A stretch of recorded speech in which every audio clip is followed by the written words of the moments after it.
Built for America. Built Ford Proud.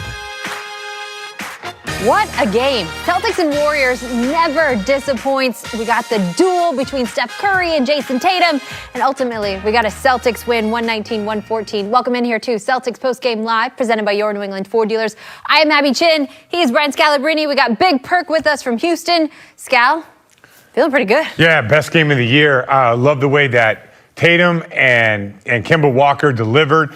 Some big shots by Marcus Smart. The Celtics earned this. Coming off the West Coast trip, the long flight, just one day in between, and they delivered this game. I thought it was one of the best games of the year. Perk, 6 straight wins for the Celtics. And once again, after trailing in the fourth. Absolutely, and playing beautiful basketball. And how about the trust for us in Jabari Parker from Brad Stevens, going to him, drawing up plays for him out of the timeout. But look, this is what we want out of Jason Tatum. Protect your house. When other superstars, when other greats come in and try to have these magnificent performances, historical performances, he matched that energy tonight of Steph Curry and took over the game in great fashion. I love the way that he was attacking downhill. And Kemba, he came alive in the second half, which I thought was the deciding factor. And to all the haters out there, all the haters that was complaining about Marcus Smart taking that three-point shot, he's going to continue to take it. He's going to continue to make it when it matters the most. And he did just that tonight. And the Celtics got a huge win. And the other members of that core four stepping up without Jaylen Brown on the floor. The Celtics clearly missed him, Scal, but like you said, big shots from their stars. Yeah, and defensively, these guys played well. They made big shots. Like what you got out of the Celtics today, it's not Steph Curry's not an easy cover. And then when you overreact to them, then all of a sudden Draymond Green's getting the ball and he's distributing, and guys are getting layups. But they stuck with it. They had some big stops late, and those shots with Steph, those aren't easy. So I give them credit. A lot of times they could have tapped out of this. They were down by 6 with about 4 minutes to go, hung in there, and figured out a way to get a win. Perk, what more can you say about Steph Curry? I mean, we're going to go back to this duel, but that is a bad man. He is a bad man, and he changed the game of basketball. I mean, and we have to appreciate him while he's still playing the game, because the game is going to miss him. And guys like Trae Young, he made a way for a lot of guys that are in college, in high school, that's not super athletic and playing above the rim. He actually, in my opinion, he changed the definition of a point guard position. Point guards used to be ones that will facilitate and getting others involved. Now you're looking at point guards and you like, can he get buckets? And I think that goes to a lot of credit should go to Steph Curry. He's must-see TV. He's fun to watch. He's a walking memorial. He put up 47, but it was Jason Tatum who came through in the clutch. Let's go back and see how the Celtics closed this game. Remember, they were down 6, Scal, with about 4 minutes to go. Yeah, and they did it by I thought this shot was one of the biggest shots of the game. Tatum moving to open space, had just a little bit of space up against the shot clock, and then nails it. That made it a 1-point game, but the Warriors not going away. Marcus Smart started this game 1 for 8 from 3. Doesn't matter. A couple air balls. Yeah, Perk said it. It doesn't matter. Marcus Smart's going to continue to shoot. Doesn't matter how he's shooting the ball. Kevon Looney gets the putback, and that made it ties the game at 111, but Jason Tatum straight to the rack, not settling, Scal. Perk, you like that play right there? I love it. I love it. Attacking downhill. Look, Jason Tatum is 6'10", wide shoulders. He's shifty in the lane. I just love the way that he's playing right now. He's playing so relentless getting downhill. And we saw flashes of this last season, Scal, when you and I were watching the game, and how aggressive he was attacking the paint when I was in Boston. But just watching him now, he's took his game to a whole nother level. Just brute strength. Like like in the weight room, and it's showing. And then Kemba Walker hit a huge 3 to put the Celtics up 4. So even though Steph Curry hit another one to put him at 47 points, he did not get the tying bucket there after a couple of free throws. Rachel Nichols, your girl, Perk, tweeted that before this game, Kemba Walker told her he has felt better than he has in a Celtics uniform in this moment, and it's helping his confidence, and it's really starting to show, and I think it's been a huge part of this 6-game win streak. It is. And you know what? Kemba looks comfortable, and he's picking his spots and they're at the right time. And we all know that he has to step back, the hezzy, the pull-up game, pull-up tray ball, pull up from the elbow. But I've been more impressed with how Kemba has been attacking the basket and finishing amongst the trees down there. That's been the most impressive thing. So with him attacking, that means he must be feeling good because he's getting elevation where he was getting those shot blocks about 2 months ago, but now he's finishing reverse layups. You know, you just see the pep in this stuff, and it's coming at the right time. All right, enough talk about the other guys. Let's get to the marquee event, and that was the duel between Jason Tatum and Steph Curry, the superstars colliding and raising each other's game. Scal, start with JT. Yeah, right off the jump, you could see that Tatum was about this game. He's like, if Steph Curry's coming in here and Steph Curry was hot, Tatum's like, no, I want to get in this duel. It's a big-time game where I got no Jaylen Brown, so I have to step up, and he clearly did throughout. Once again, I will reiterate, I love his shot profile from going to the basket, getting to the free throw line, inside, outside. Tatum's doing it all. Jason Tatum, 13 points in the first quarter, Park. He wanted all that smoke. He wanted every bit of it. It was the battle of the light-skinned brothers, and Jason Tatum was in there for all the smoke. Dude sitting sideline, so you know he had to show out in front of his son tonight. But look, Jason Tatum right now has elevated his game to an elite level. And when I say elite, we could arguably be sitting up here talking about the best scorer in the game today. I mean, he's so prolific. He's been so efficient. It's just a joy to watch. Do you remember earlier this season, Jason points short of hitting 40, and now he's got 2 of them. He said that night, I'll get there. Well, the difference is now he needed every bit of this one. Yes. And they needed all the points at Tatum. This got to be, I don't know if it's his best game as a Celtic as far as the regular season, but it's up there. It's got to be top 3 for sure. So, to answer the call, shot after shot after shot. And once again, I don't think he's forcing the issue, letting it come to him like a true superstar would. And that is the thing, playing within the team as well. It doesn't feel like he's taking it ISO every single time and brushing off his teammates. He's playing within the system, Perk. Yeah, he is. And you watch him a few times, he'll pass up the shot, give it up, come back off for the handoff. Like he's using his teammates. But it was one possession in particular where the ball swung to him at the top of the key, and he could have pulled up for the trade ball, but he didn't. He put the ball on the ground. He in and out. He got to the basket, and I was saying he has it on his mind. That's that killer instinct. But again, protecting his house. Anytime greats, anytime other superstars come into the Garden, you got to be willing to go toe-to-toe with them and tell them, not in my house. Jason Tatum did that tonight without Jaylen Brown, which was more impressive because Steph Curry had been cooking alongside with the Golden State Warriors had been winning games. Straight fire, Steph Curry. He now has 10 straight games with 32-plus points. No 33-year-old. I mean, Kobe's the only other 33-year-old to do that. But, I mean, Scal, he's unstoppable. Yeah, no, he was unbelievable to watch. Perk talked about changing the game. He absolutely did. And he works extremely hard. You could tell, like, he's really comfortable on the floor. No matter what you do, he has a counter for it. And we saw it all day today. Excellent finisher at the basket, and obviously knows where that three-point line is. I mean, this is like a circus shot. No, that was easy against Grant Williams. And Perk, the Celtics tried to double him. It didn't matter. Yeah, but you got to understand, Abby, he's seen boxing ones on the biggest stage of the NBA in the finals. He's seen every defense imaginable. But you got to give credit to how, look, a lot of people don't give credit to Steph Curry, how great in shape he is. He's in great shape.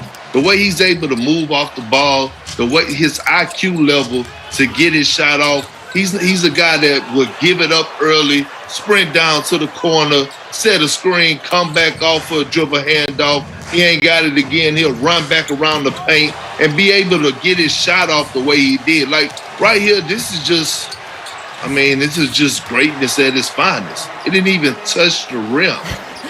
And you saw Juan Toscano-Anderson jump over the table, had to be taken to the locker room with a head laceration. He is being tested for a concussion, but hopefully he's all right. It did give Steph some extra time on the bench. He was working out that ankle that he hurt in the fourth quarter, took some Advil, and was able to finish the game. But, Scal, that goes back to the incredible shape that he's in. Yeah, no question. Steph Curry is one of the hardest workers I've ever seen in my life, and we would play it back-to-back. He'd be in the gym the next day, and he'd have a 40-minute workout where the coach is throwing the ball full court. He's running it down. I've never seen a guy work like that. You know, he takes, but he also lets things go. Like, he doesn't harp on things. He can move on to the next play. It's a real testament. Just being around him, he's the hard guy not to really enjoy or root for when you watch him play and you spend some time around him. Scal, real quick, a guy so used to winning, and you talk about that first year that you were with Golden State and playing pickup with him. I mean, these last couple of years have got to be tough on him. So last year was probably, and he's admitted this, it was kind of like they needed a break after all those finals. And then he got hurt, and it's like one of those things where, okay, fine, we kind of need a gap year.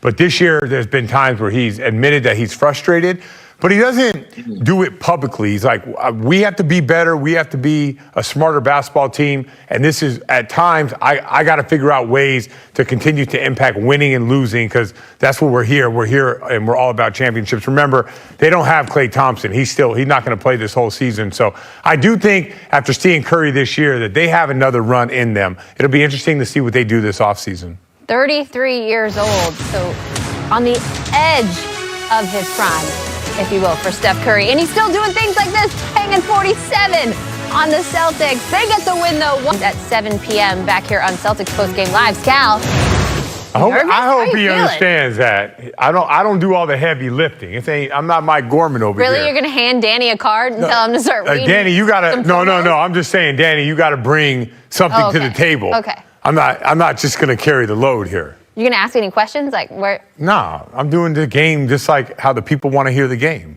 I'm asking questions. I am going to ask. What do you think, Perk, about this pairing? When Jabari Parker was in Boston, I want to know when this started. That's what I'm saying. I got questions. I actually love it. You know, listening to Scal and Danny conversations. You know, the conversation they used to have during our playing days. I'm looking forward to this. But guess what, Abby? Scal is not going to have to say much, because Danny, when he takes over the floor, you're going to have to put him on the mute button, because he's going to talk, okay? He's going to talk. We notice all the greats do that. I just noticed Luke Walton, you know, you ask him a question and he rambles on for 5 or 6 hours, all right? So we already know how it's going to get down. I think that's Bill.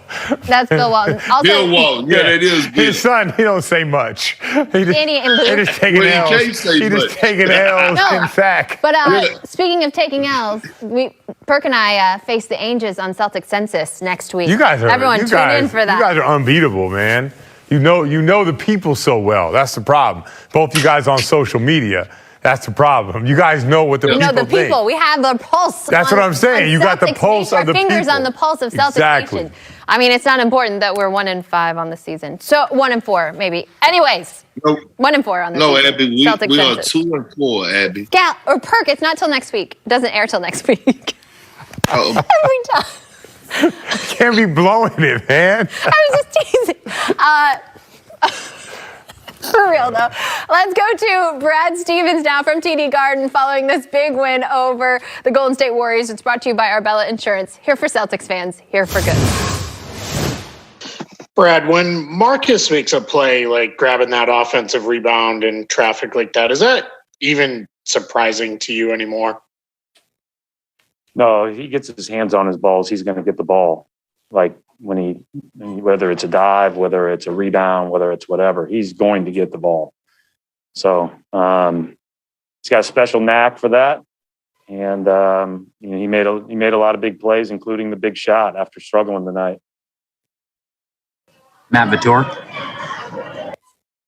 Brad, you used Jabari in some pretty significant spots, having not even had a practice with him. What were your impressions of him, and what did he show you early that made you trust him late?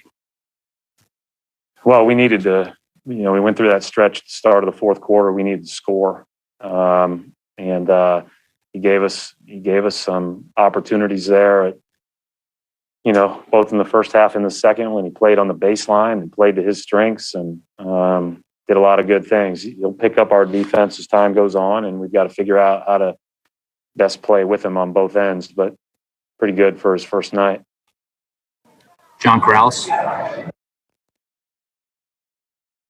Brad, obviously, Jason carried you in that first half when things weren't going well for the team. What was happening in that first half, first of all, and then can you just speak to Tatum's just the way he was carrying the team tonight? He was amazing again. I don't know how those guys feel because they're the ones that are playing, John, but I was gassed today. And so I thought we played like I felt in the first half, and that's why I didn't get too down. Like, Curry was doing his thing, and we were just going to have to find a way to dig deep and gut it out. And Tatum's run at the end of the first, and really the 3 for 2 at the end of the first, where we scored, stop, going into halftime, gave us a lot of, I think, juice and like belief, right? Because we were, you could see we weren't perfect early on. We looked like we were moving in mud a little bit, but then he went to a different level, and he was unbelievable. Tim Bontemps.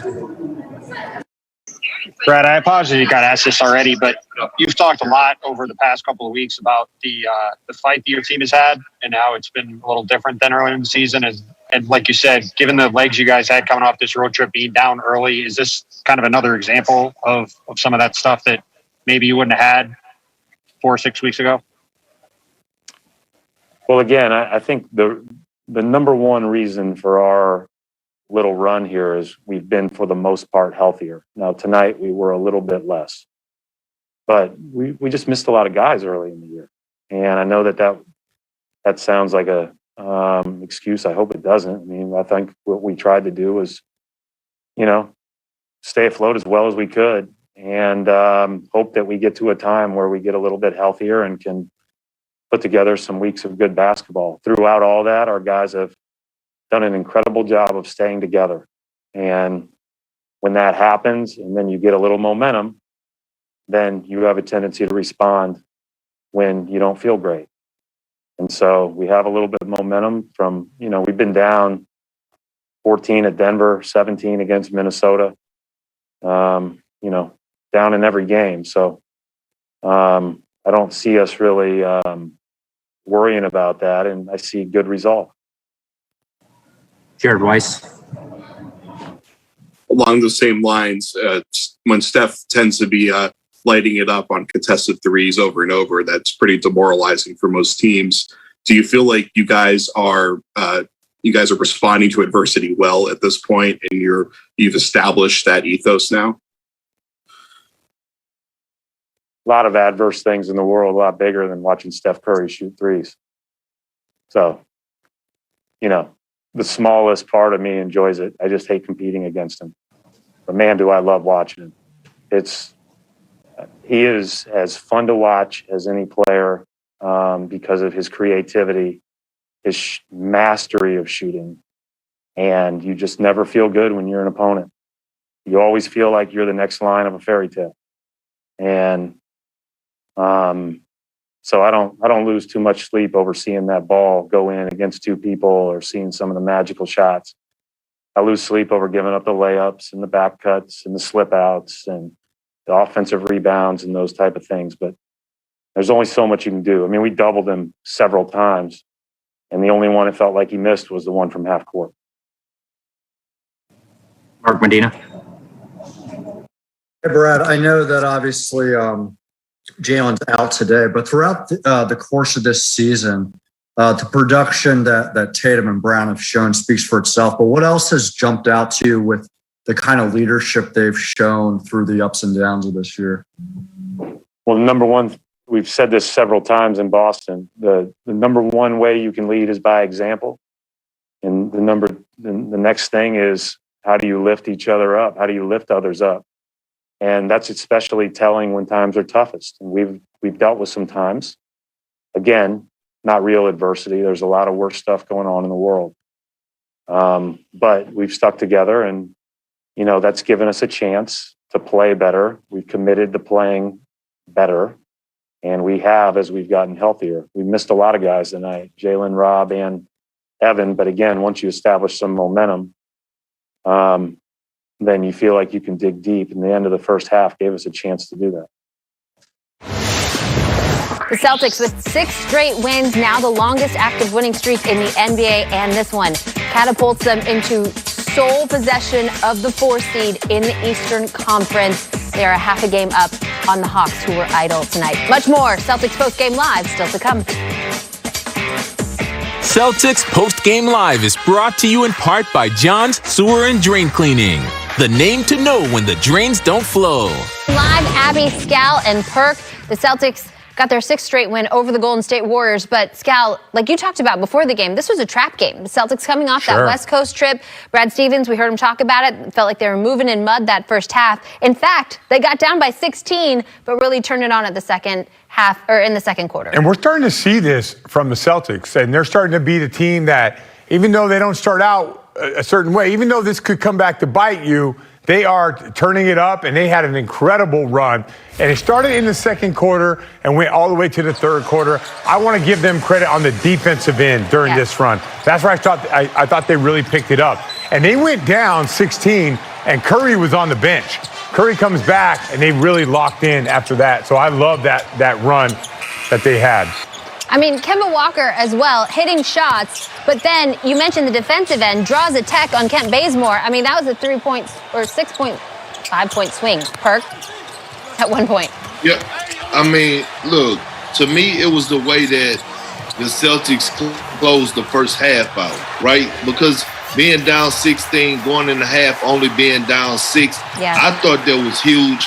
I thought that was a huge momentum swing, gave the Celtics a little bit of confidence. And today was a grinded out type game. Like Scal said earlier, and you said it too, Abby, the Golden State Warriors were already on the East Coast playing games. Their time zone. Come back in, you only have a day in between, and then you lose one of your best players, and that wasn't available tonight in Jaylen Brown. You're playing one of the hottest teams, one of the hottest superstars in the game today. It's prime time. Everyone is watching, and they delivered in great fashion.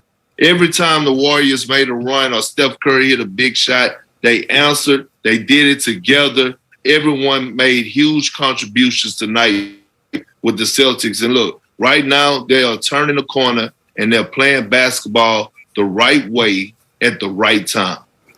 And then once again, Jason Tatum stepped up, 44 points tonight. Perk, has he officially entered that superstar echelon in the league? Well, he was already a superstar in my eyes. I just wanted him to be more consistent, right? Like I didn't want to see one game where he have 40 and then, he have the 22, 23, 25, 22, the next 10 games. I wanted to see him actually go on a tear for about 10 games straight to separate himself from all the other young superstars. And he's doing that right now. Like, in my opinion, he won Eastern Conference Player of the Week. He should have more under his belt. He should have Eastern Conference Player of the Month. He should continue to build off of that. When you mention all these other young stars that are in the MVP conversation like Luka, it's going to be time, and sooner than later, that you're going to be mentioning Jason Tatum in that same conversation. I like the way Tatum's playing right now. I think he's trusting his teammates, letting the game come to him, and then when he has to deliver, he does. How many times does he give the ball up early, then get the ball with 7 seconds on the shot clock, maybe up against in the corner, and somehow deliver for his team? That's, in my opinion, what a superstar does. Makes people around him better, empowers people around him to be better, and then delivers in those tough moments. And we're seeing that from him right now. And Perk, like you said, he's doing it consistently. Over the last 5 games, he was averaging over 30 points a game, and then he puts up a 44-piece wing dinner. He loves to see the development. Time for the Ford Tough Play of the Game, presented by your New England Ford dealers. Ford trucks built Ford Tough. Who else is it going to be? But what a pass from Marcus Smart. But JT with the finish. with authority. Celtics 119-114. Built for America. Built Ford proud. Celtics riding the longest win streak in the NBA at 6 straight with a 119-114 win over the Golden State Warriors. Welcome in. This is Celtics Postgame Plus, presented by your New England Ford dealers. Abby and Perk still with you, and now we're joined by our insider, Chris Forsberg. Chris, how big was this win tonight? So first off, Jason Tatum should just keep that Eastern Conference Player of the Week award for another week, right? Like he just whatever they send him a plaque, a trophy, I was going to say, whatever. is it a piece of paper? I mean, I don't know what it is, one of those but small trophies? Yeah, like whatever it is, just keep it in the house for another week. But in the big picture, it's just another. There were times in that first quarter where I thought, man, here we go, we're coming back to earth. They haven't been able to maintain their consistency. You get all these good vibes, but then on the big stage, they falter. But for them to hang in there, to make that late first half surge and then carry it over into the second half, and then for everything from Tatum's heroics to Kemba hitting that big shot to Jabari Parker looking good, like just a lot of encouraging things happening right now. And all my mind wants to do now, though, is that after Scal and his walk-off, are they championship level? Man, like a week ago, 2 weeks ago, we were rock bottom, and now we're talking championship contenders. But that's what happens when you go on a 6-game winning streak. Was it only 2 weeks ago? It was like 2.5. It felt like a lot longer. Celtics got the win, but we all got to witness a superstar duel, which brings us to the veterans' perspective. Proudly partnered with VA New England Healthcare, the fastest way for veterans, their spouses, and caregivers to get vaccinated is to enroll in VA Healthcare. Call 844-VA-CARES. That's 844-VA-CARES. And here is a look at the head-to-head. Steph Curry, 3 more points, but Jason Tatum more efficient and pulled down 10 boards. JT, a plus 12. Perk, only Juan Toscano-Anderson was higher in plus minus tonight. What has Jason shown you over this run right now? Well, when you look at the difference, Steph Curry had 18, 19 threes. Jason Tatum only took 9. That means that Jason Tatum was getting it the old school way, inside the lines, in the trenches, putting his body on the line, attacking the basket, saying that you can't stop me. And like Scal say, his offensive profile, being able to post up, attacking in traffic, it was just fun to watch. And I love the way that he's mixing it up. And the thing about Jason Tatum is he's approaching the game every single night now like he's the best player on the floor. And that's how he should approach the game, because that's how all the greats do. And I thought tonight, when the team was struggling overall, Jason Tatum, the one that continuously in the first half kept them in striking distance. And then all of a sudden, Kemba Walker comes along. All of a sudden, Marcus Smart hit a big shot. Like, that's the thing and then Jason Tatum just took it home. But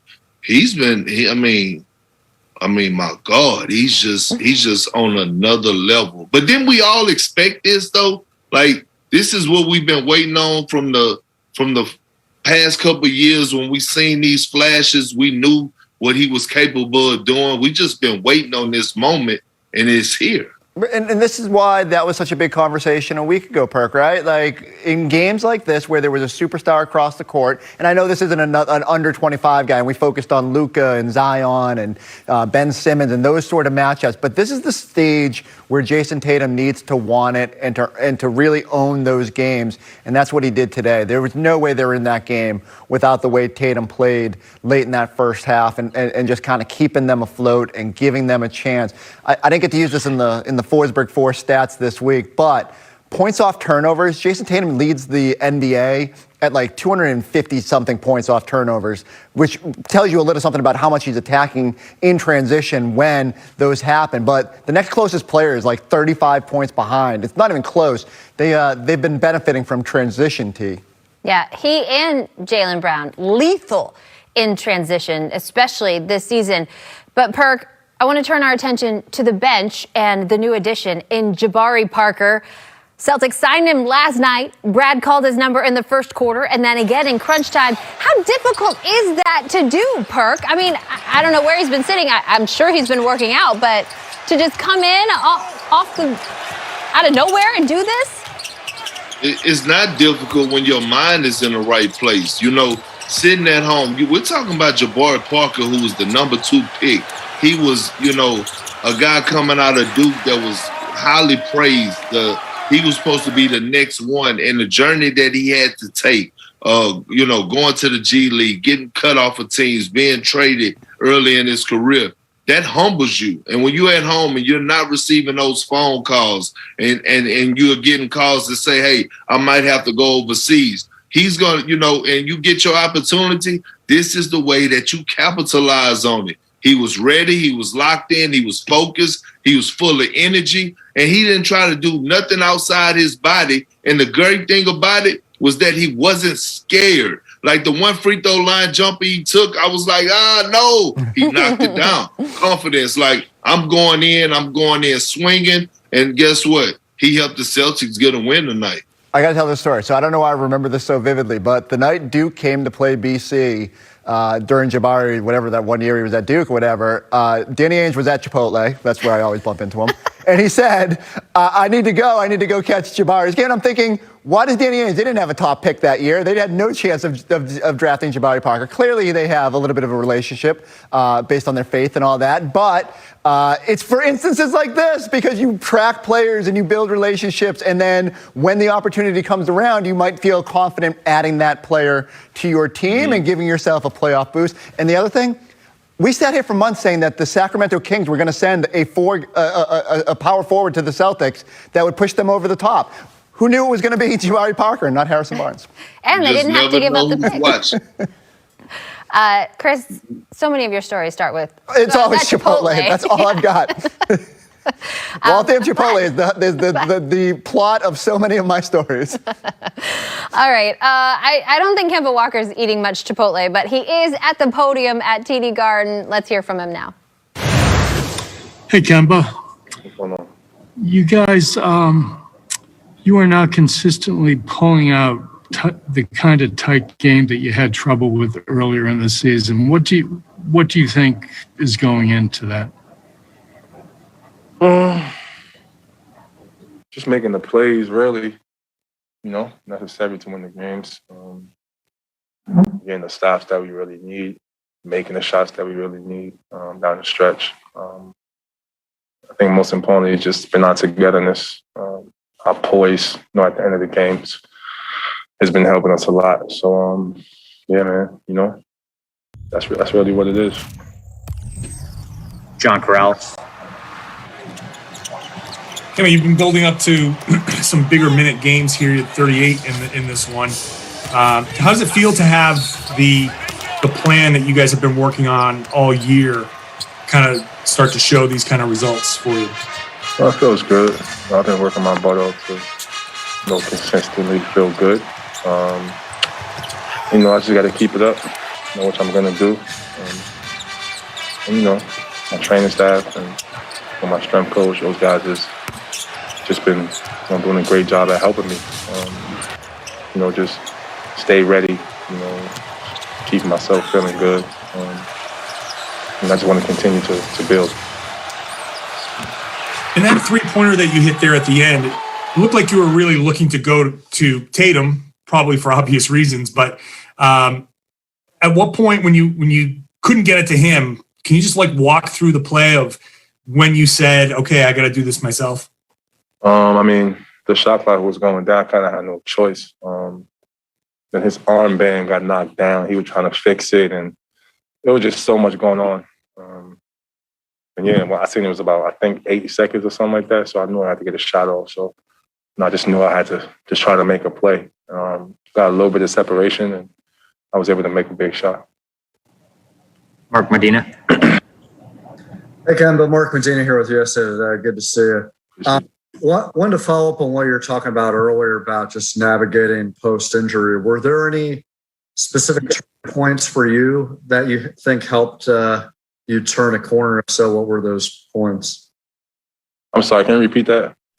Yeah, I was trying to ask, do you think that there were any significant turning points that made you feel like you were progressing in the right direction? Yeah. Anything specific? Nothing I could think of right now. I just kind of had to mentally, get over not feeling things, if that makes sense. At one point in the season, I was feeling good, but because of how I was feeling in the past, I just thought like, well, if I make this move, I felt my knee hurt on this specific move. So, it's kind of tough to do, but it wasn't hurting, So I just kind of had to mentally, get over that hump. I'm there. I'm feeling good, man, and I'm putting in my work, to make myself feel good every day. So I just want to continue to feel good,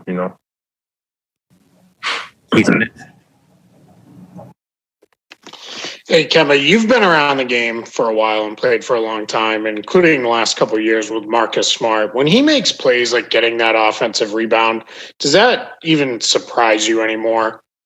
Everybody knows Smart. He just has that reputation.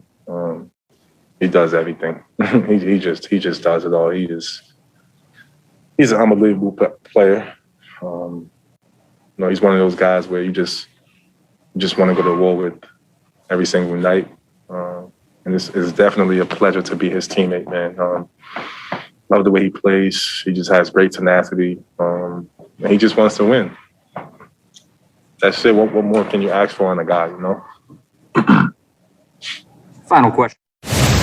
Selfish plug, you want to know more about Marcus Smart and what makes him tick? Check out our podcast, View from the Rafters. We go one-on-one with Marcus Smart. Tonight's Trade of the Game is brought to you by John Sewer and Drain Cleaning, the name to know when the drains don't flow. That was that ISO ball from Kemba Walker. Coming up, clutch for the Celtics. Put them up 5, and that's all the Celtics needed for this game. And then the other question. We will bring you